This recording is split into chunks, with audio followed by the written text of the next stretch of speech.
Hi, everybody. I'm Candid Frank Stanisci, and this is Candid Frank Live, where you'll find us airing our views here on the Spanglish World Network on Zingo TV, channel 250.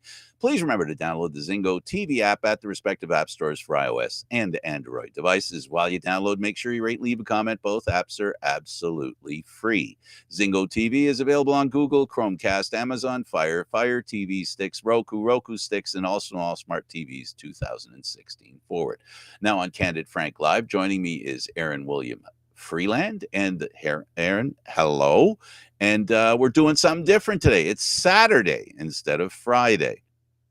Yeah, I figured, a little change every once in a while isn't We keep necessarily a we'll bad keep thing. the we'll keep the fans guessing, right? We'll keep them thinking about what's going on. So let's so how's your Saturday going so far?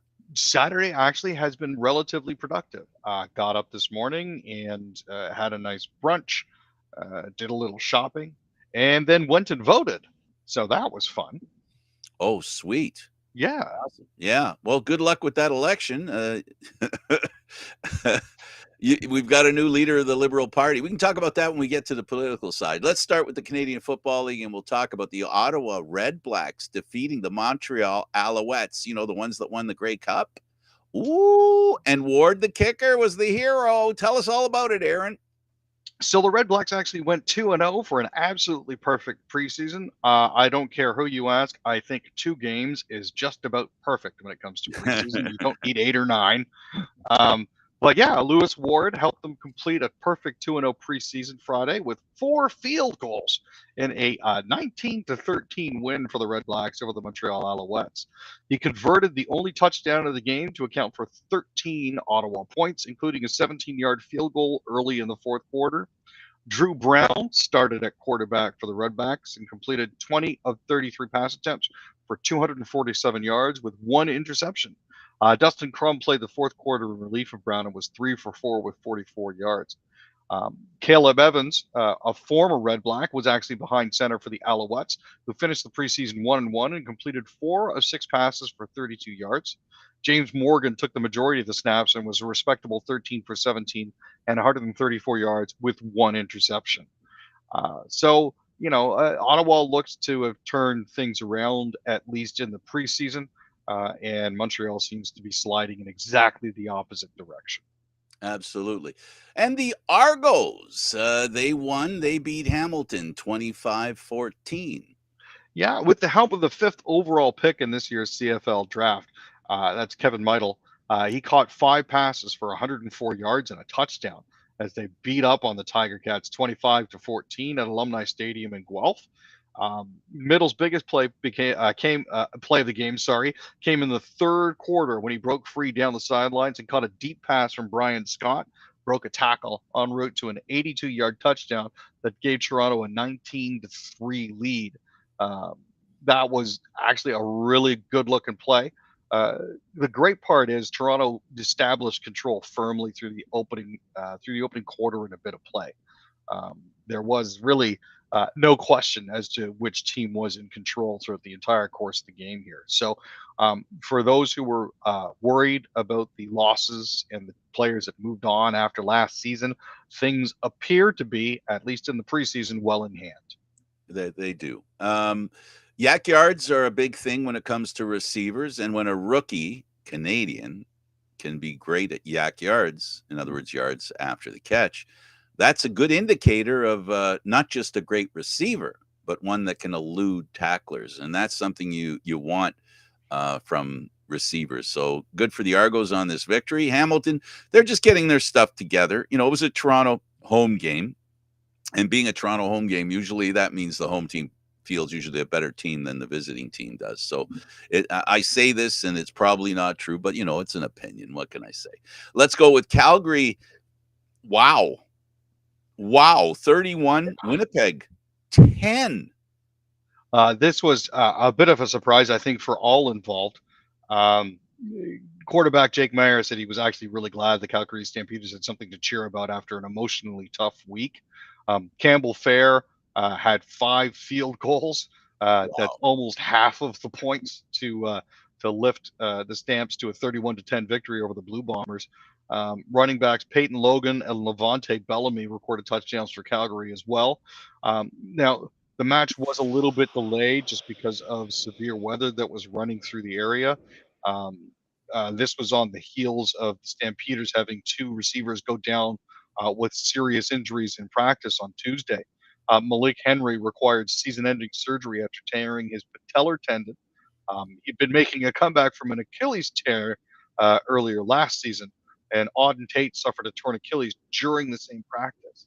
I'm So, wondering, Frank, if we're starting to notice a pattern here. I know you've mentioned it in previous years. Players seem to be overtraining. yep. Well, there's a whole new mindset to training. It's more about stretching, not strengthening. That's the change that a lot of athletes are making. So, well, we'll see. And we've seen some incidents where, especially those injuries that happen when you're not even hit, non-contact injuries we're on the rise. Hopefully this year will be a change, because usually those non-contact injuries seem to happen to quarterbacks, and seasons are lost in those injuries. So, and when I say seasons, not just for the player, but for the team, because of how important quarterbacks are. It's a tough road to hoe if you have to play with a backup quarterback. It's a little tougher, man. So we'll see what happens. Let's talk now about some other stuff that we love talking about, Aaron. And I think maybe we'll talk a little bit about, let's see, let's talk about the Memorial Cup, because right now that is something that's very interesting. London and Cowan, Easton Cowan, the kid named after the hockey stick, who's scheduled to be a Maple Leaf. Yeah, it's one of those it's one of those things where a player after a number of years starts to develop a bit of a reputation. In this particular case, Easton Cowan has a big game reputation, um, but he's got a little additional motivation this time around. He was drafted 28th overall by the Leafs, going higher than he was expected to go. In his only full season with London, he got 53 points. That's 20 goals and 33 assists in 68 regular season games. He added 21 points in 20 postseason games as the Knights lost in the OHL finals in 2022 2023. Um, he's got a chip on his shoulder, and it's one of those nobody ever believed in me chips. Even though the evidence is there that a lot of people believed on him based on where he was picked and what he's done for the team. Um, Absolutely. he says he loves playing on the big stage. He was tied for fifth in league scoring with 96 points. That's 34 goals and 62 assists in 54 regular season games, and was the postseason scoring leader with 34 points. That's 10 goals and 24 assists in 18 games. He collected 15 of those points in a 4-game sweep of the Oshawa Generals in the OHL Championship Series in order to get into the Memorial Cup in the first place. Now, along with these expectations are very obviously the fact that anything less than winning the Memorial Cup this season with London is going to be seen as a failure for us, for Easton Cowan, and that's a tough load to put on an individual. The good news is, no matter how he performs this postseason and in the Memorial Cup, the Leafs have got a lot of mental health guys that can help him out if he needs it.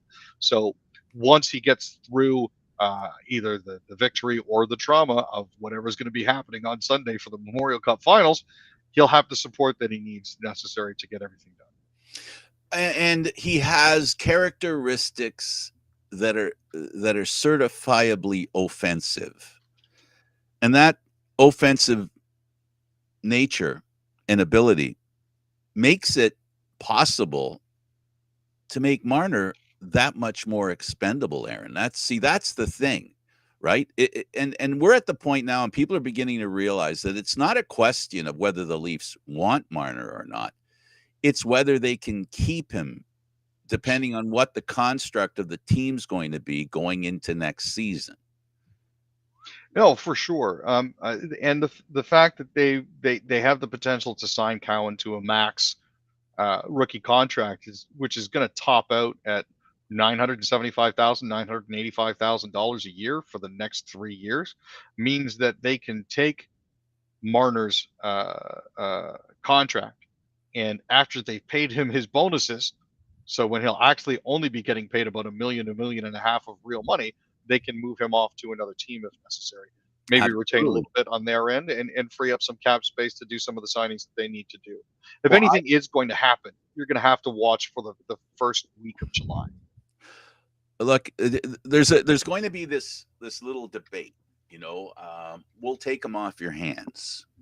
But then the Leafs can say, yeah, but you got no money that you're going to have to pay. You've got very little money that you're going to have to pay this guy. In real money, you're not going to have to pay. So if you have a franchise with, as does happen, Aaron, you have a lot of franchises that can't afford to go up to the cap, which is why they created the floor, right? That's Mm-hmm. why they created the floor, because the temptation for teams who can't afford to pay players or to there has to be a motivation to rise up to the cap. Part of the agreement they have with the NHLPA, and also part of the situation where they what that's created is that now you got a player that you don't have the money to pay, but he takes up cap space. Which in some cases, if you find the right partner, there's 3 or 4 teams that would be very tempted to get a player of Marner's quality and not have to pay them actual salary. I Yeah. really believe that. Here's the important thing to remember, and I've got his cap friendly page pulled up here. God bless cap friendly.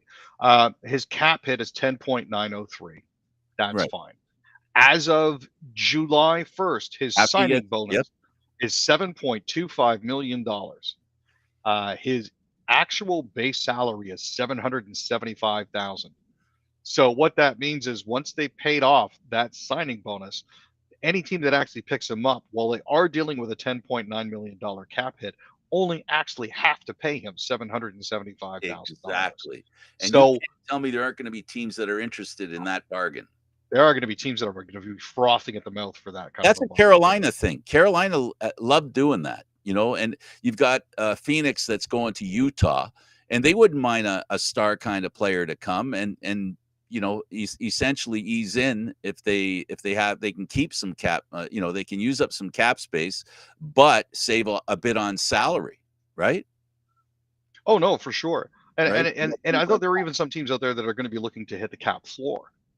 Right. And So and and he has the kind of ability, talent that is, I think, fan friendly as well. His offensive skills, his style of play. While the real diehard hockey fans who understand playoff hockey will say, well, Marner's not the right guy for our team. But if you're looking at a team that's trying to draw some interest, a flashy player isn't a bad thing to have on your team, Aaron. not only that, there's the added interest of, hey, we can get even more money when the Maple Leafs come to town because it's going to be he's playing his old team again. There's that additional little bit of fun to throw into the mix. Yeah, that kind of stuff is really important. So we went from Cowan, the guy that I think will be replacing Marner in the lineup and doing a lot of the things that Marner does. I don't know about penalty killing, whether he has that ability, but that's a task that can be assigned. Let's go to Saginaw and 7-1 victory. Yeah, this is kind of neat, mainly because Saginaw didn't actually make the playoffs, I don't believe, this year. But because they're the The host home team, team. because they're the host team, they get to put the team in. And surprise of surprises, they are going to be playing in the Memorial Cup final against the London Knights. So this is one of those things where they went 3-0 in the round robin. Um, this is one of those things where uh, fortuitous circumstances, right place, right time. So Absolutely. very happy for them. And some may feel that that's not fair, that a team should get a buy into it. But you know what? To help with the interest in the game in the local arena that they're playing, it's good to have that team in there, right? It raises interest, fills the seats, and it's part of the bonus of taking up the opportunity to have a Memorial Cup at your hometown. For sure. Right? It's a good thing. All right, there's some shenanigans going on.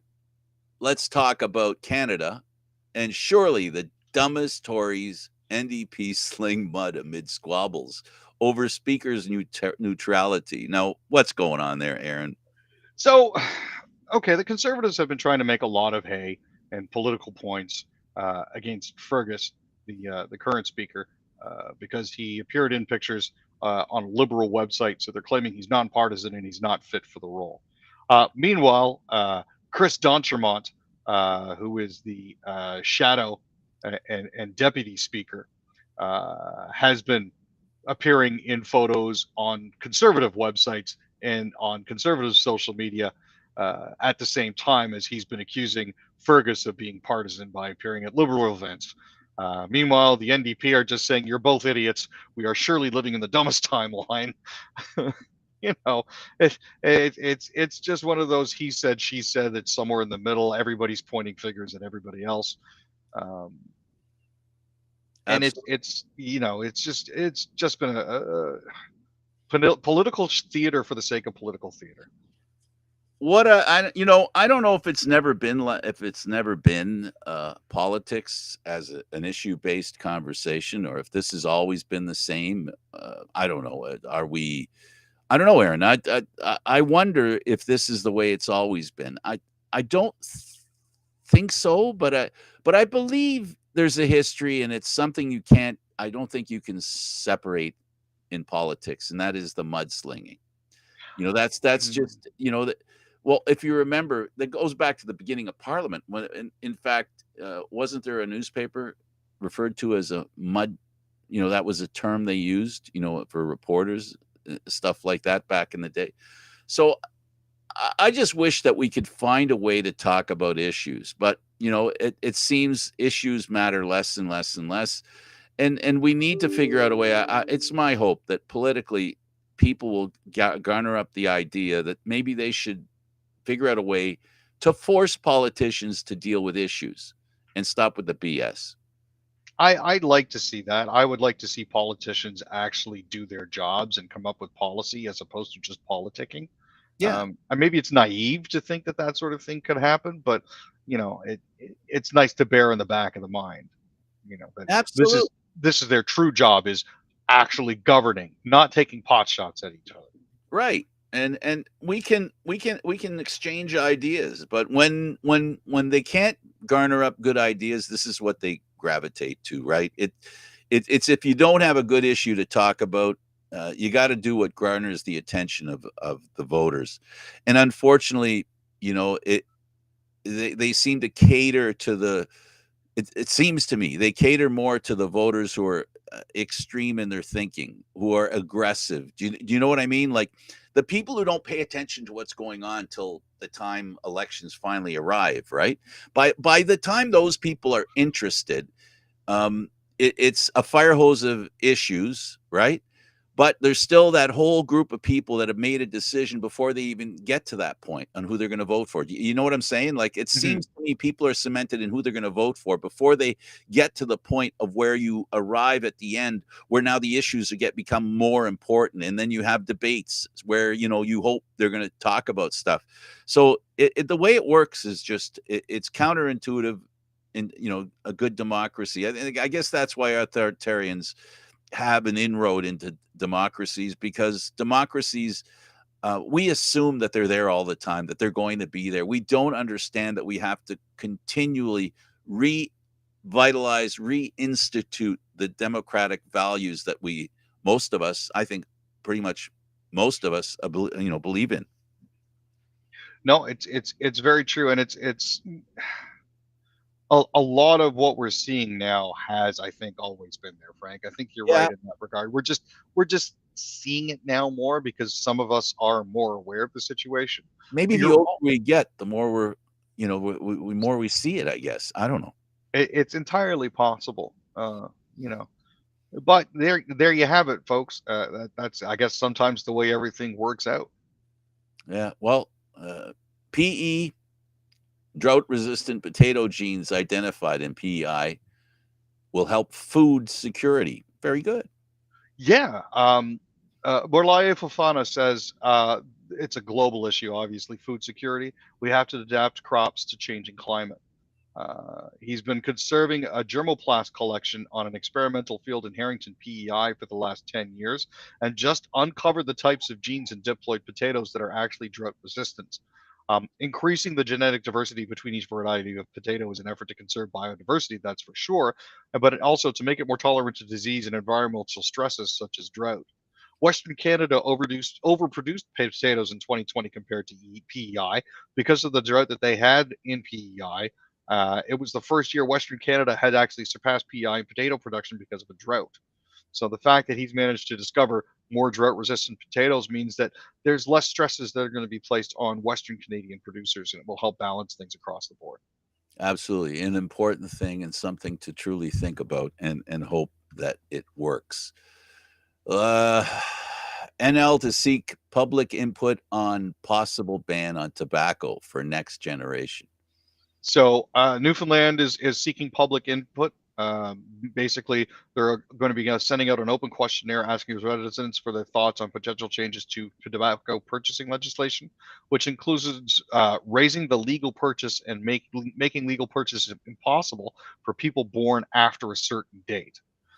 Basically, they're going to put a freeze on selling to anybody who isn't born after a certain year in the hopes that eventually those that smoke will die off and they'll be left with a much healthier non smoking populace. Absolutely. Let's talk about BC serial killer Robert Pickton dead after prison assault in Quebec. Yeah, so this actually happened about a week or so ago. He was actually stabbed in the head with a broken broom handle. Wow. Robert Pickton, for those who aren't aware, is one of Canada's most notorious serial killers. He passed away on Friday, 12 days after being assaulted in prison. For some people, this is going to bring closure. For other people, it's not. Correctional Services Canada says that Picton's next of kin had been notified of his passing, as well as victims who registered to be informed as to when he passed away. Wow. All right. Doug Ford stands behind controversial remarks. I stick with what I said, he said. Yeah, Doug's doing his best impression of Mr. Blusterful here.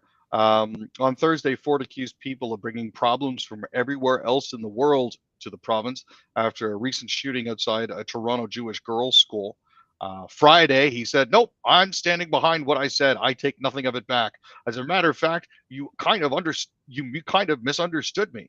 What I'm basically saying is, if you're bringing your problems from everywhere else in the world, don't come." So Wow. he's doubling down on Wow. it again. You know, you know what? I'm going to be the devil's advocate because I'm going to assume that you're against that kind of commentary, correct? I'm not in favor of being racist and xenophobic. No, No. Okay. Well, when you characterize it like that, how am I supposed to make a comment? I'm not. It's not a devil's advocate now. I'm the devil.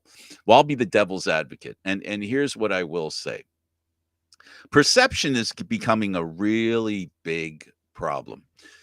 The pendulum that we have that helps accept new Canadians, right? Visible hmm minority. That we get on a trend or on a pendulum where we go, well, these people haven't been treated fairly. Let's treat them fairly.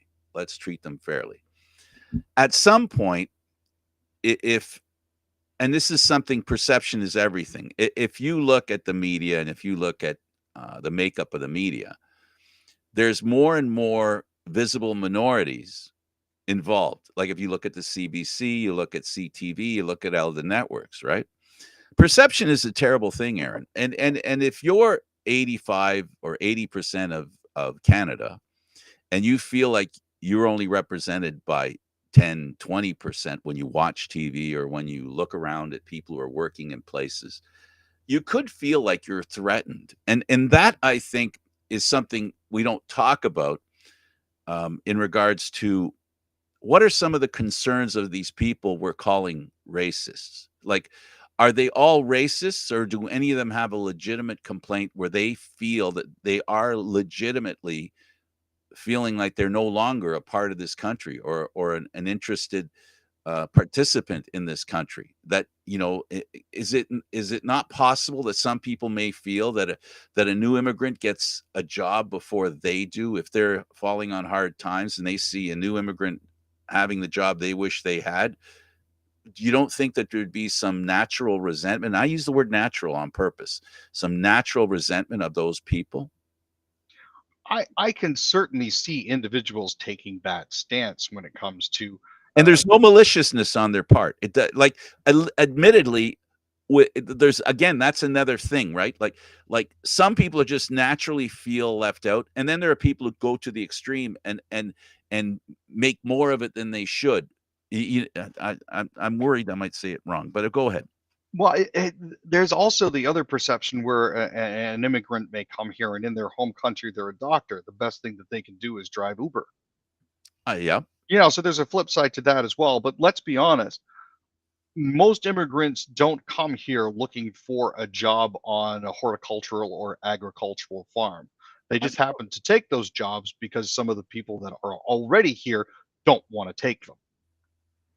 They're not really stealing any jobs. They're filling a labor gap that is not currently being fulfilled by the current population.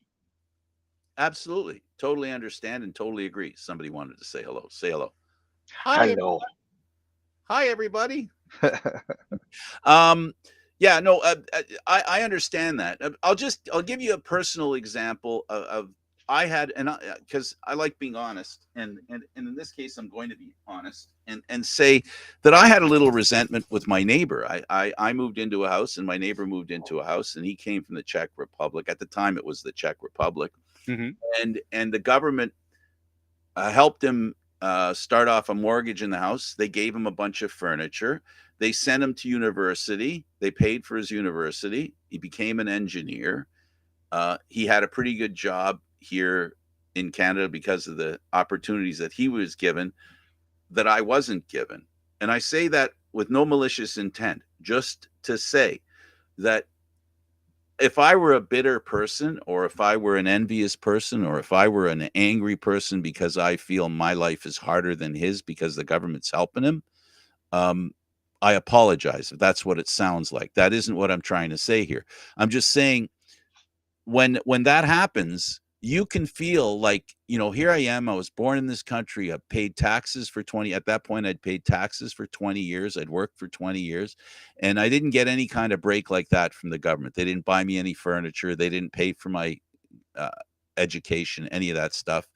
But because he was an immigrant and we want to help immigrants, he got the kind of help that a lot of Canadians wish they could get.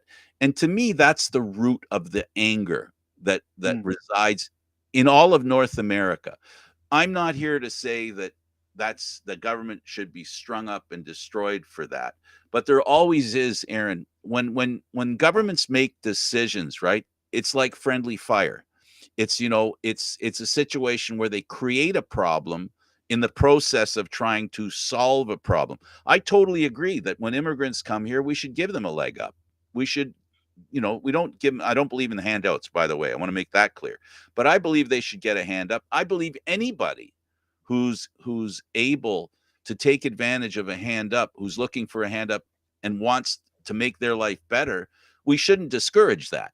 Whether it's a Canadian, whether it's a new Canadian, whether it's an Aboriginal Canadian, all of them should be looked at equally with getting a leg up, because poverty, right, doesn't know race. We can try to say that everybody who comes here new to this country is poor, but there are poor people in Canada too, historically poor, and who could use some help. And the more people that aren't doing well, the bigger the amount of resentment that exists in the country. And I think that's the root of the problem that we have here in North America. I say Canada and the US because essentially both governments, whenever the left gets in power, right? Whenever the left gets in power, they want to do good. They want to do good for people who are hard done by. And the easiest ones to say that are hard done by are people who are running away from bombs exploding in their small town somewhere around the world, and they come to this country, and we want to undo the damage that they've experienced in their life. And that's where that remark by Ford, I get he's cheating a little bit. He's putting a lot of weight on what he's saying, but I think that's the root of what he's talking about. If you come here, be grateful for what we've got here to give you and for you to be a part of, but don't bring the anger. Don't bring your anger from the other experience that you had, and don't expect that you're going to punish everybody here for the anger that you picked up where you were. I think that's what he's trying to say, and he's not saying it in a, he's not saying it in an expanded view. He's saying it enough that it's a dog whistle that the people who want to hear that point of view understand it. Yeah, I can see that. But I mean, his I'm not justifying what he said. no, and I And I'm not understand that trying to completely. criticize it. I'm not trying to criticize it. I'm not trying to support it. I'm trying to understand it. I find that we spend too much time. By we, I don't mean you. I mean big society. Mhm. We spend a lot of time not thinking about what somebody said, but we seem to be too often projecting our anger or projecting what we believe on what that person's saying without really trying to hear them. Like we talk about that. Those of us who I'm left of center, I like to think that I want to hear what Aaron has to say. I care about what you have to say, Aaron. I want to be in the moment listening to you. I want to listen to you with intent, but even people like me sometimes jump to conclusions as well. And I'm telling you the negative part about me, where I'm open to making mistakes. All you have to do is go the mirror image and you'll find the same kind of people on the other side, Aaron. That's all I'm saying, is that we don't communicate. And communication isn't just yelling at each other. It's listening and trying to understand. We need more of that. Just as a final thought here, Doug Ford basically said, before you plan on moving to Canada, don't come to Canada if you're going to start terrorizing neighborhoods. Well, I think Were that's his a words. given, don't you think? Granted, that is, Isn't ideally that like that is, ideally that is the goal. But you also have to remember that a lot of times it's easier to hide behind a foreign scapegoat than it is to What own the you're fact. saying is what he shouldn't be doing is painting with a very wide brush, is what Exactly. you're saying. I get it. I'm with you. I'm on board with you. And like I said, that's the point that I was trying to make, that wide brush. And the Yep. wide brush just does not exist just on the right. It exists on the left as Oh, well. for That sure. wide brush, right? And I'm sick and tired of watching that wide brush go to work because it's totally destructive. Your final word, and then we'll say goodbye. Just be nice to each other, everybody. This is our home. This is going to be your home too. Treat it with the respect that you feel that it deserves, And that you want and that, yeah, mutual respect, exactly. right? Come Yep. in with mutual respect. Okay, Aaron, thanks for doing this. He's Aaron Thanks, Frank. William Freeland. I'm Candid Frank Stanisci. Thank you for watching Candid Frank Live, Aaron. Usually Mondays, Wednesdays, and Fridays. Today was a Saturday afternoon special. This show can also be heard on the Spanglish World Radio Network. For Candid Frank Live, other news, entertainment, and sports programming we offer, please check out SpanglishWorld.ca. Spanglish World. Watch it, hear it, read it, download it, live it. Thanks for watching, everybody. And go Edmonton. Just one more game, and we'll have a Canadian team in the Stanley Cup final. I love Oh, it. very Ciao for nice. now.